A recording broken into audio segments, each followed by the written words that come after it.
भारत की संसद लोकतंत्र का मंदिर, यह वह स्थान है जहां देश की सबसे महत्वपूर्ण चर्चाएं और निर्णय होते हैं।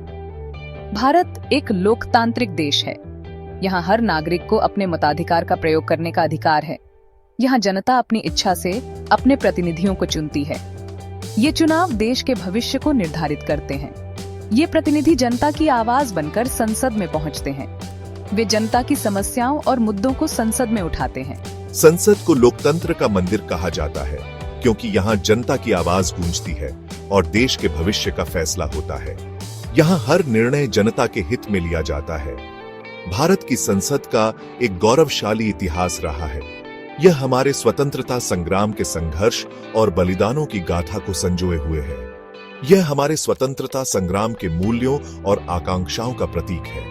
यहाँ हर ईंट में हमारे नायकों की मेहनत और सपने बसे हैं। संसद देश की सर्वोच्च विधायी संस्था है। यहाँ देश के कानून बनाए जाते हैं और नीतियां निर्धारित की जाती हैं। इसका गठन भारतीय संविधान के अनुसार हुआ है। संविधान हमारे देश की आत्मा है और संसद उसका पालन करती है। संसद जनता के प्रति जवाबदेह होती है और देश के विकास और प्रगति के लिए कानून बनाती है। यहाँ हर कानून जनता के हित में बनाया जाता है। यह सरकार के कामकाज पर निगरानी रखती है और जनता के मुद्दों को उठाती है।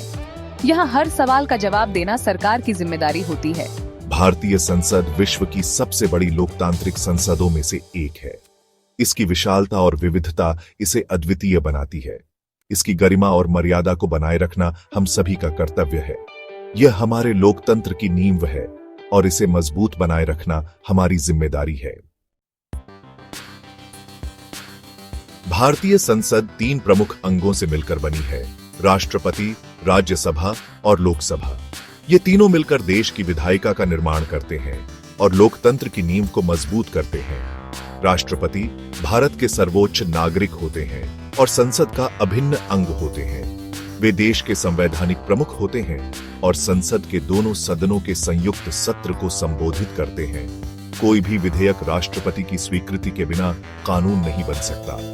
राष्ट्रपति की मंजूरी के बाद ही विधेयक कानून का रूप लेता है। राज्यसभा संसद का उच्च सदन कहलाता है। यह सदन देश के राज्यों और केंद्र शासित प्रदेशों का प्रतिनिधित्व करता है। इसके सदस्यों का चुनाव अप्रत्यक्ष रूप से होता है। राज्यसभा के सदस्य 6 साल के लिए चुने जाते हैं।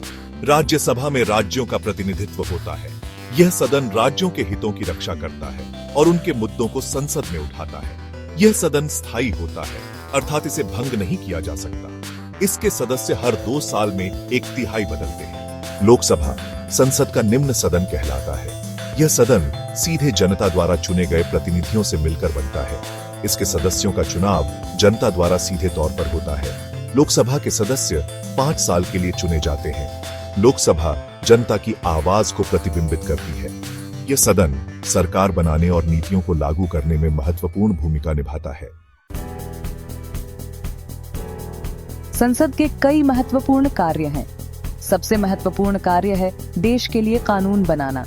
संसद देश की जनता के हित में विभिन्न विषयों पर कानून बनाती है। संसद का दूसरा महत्वपूर्ण कार्य है सरकार के कामकाज पर निगरानी रखना। संसद सरकार से सवाल पूछकर और बहस करके यह सुनिश्चित करती है कि सरकार जनता के हित में काम करे। संसद का तीसरा महत्वपूर्ण कार्य है राष्ट्रीय बजट को मंजूरी देना। सरकार द्वारा प्रस्तुत बजट पर संसद में विस्तृत चर्चा होती है और फिर इसे पारित किया जाता है। संसद के महत्वपूर्ण विधेयक। राष्ट्र निर्माण। भारतीय संसद ने स्वतंत्रता के बाद से अब तक कई महत्वपूर्ण विधेयक पारित किए हैं। इन विधेयकों ने देश के विकास और प्रगति में महत्वपूर्ण भूमिका निभाई है।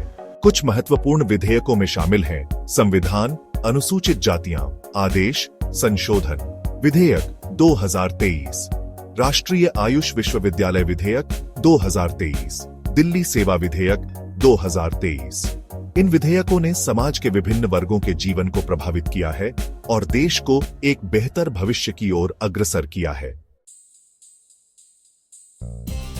संसद की उपयोगिता और संरक्षण हमारी जिम्मेदारी। यह वह स्थान है जहां हमारे देश के भविष्य की दिशा तय होती है। संसद हमारे लोकतंत्र की आधारशिला है। यह वह मंच है जहां जनता की आवाज सुनी जाती है और उनके मुद्दों पर चर्चा होती है। यह जनता की आवाज को प्रतिबिंबित करती है और देश के विकास का मार्ग प्रशस्त करती है। यहाँ लिए गए निर्णय हमारे जीवन को प्रभावित करते हैं। संसद की उपयोगिता को समझना और इसकी गरिमा को बनाए रखना हम सभी का कर्तव्य है। यह हमारी जिम्मेदारी है कि हम इसे सम्मान दें। हमें जागरूक नागरिक बनना होगा और अपने प्रतिनिधियों से जवाबदेही की मांग करनी होगी। यह सुनिश्चित करना होगा कि वे हमारे हितों की रक्षा करें। हमें चुनाव प्रक्रिया में सक्रिय रूप से भाग लेना चाहिए और योग्य उम्मीदवारों को चुनना चाहिए। यह हमारे लोकतंत्र की मजबूती के लिए आवश्यक है। संसद हमारी साझा विरासत है। यह हमारे इतिहास और संस्कृति का प्रतीक है। इसकी गरिमा और मर्यादा को बनाए रखना हमारी जिम्मेदारी है। हमें इसे आने वाली पीढ़ियों के लिए संरक्षित करना होगा।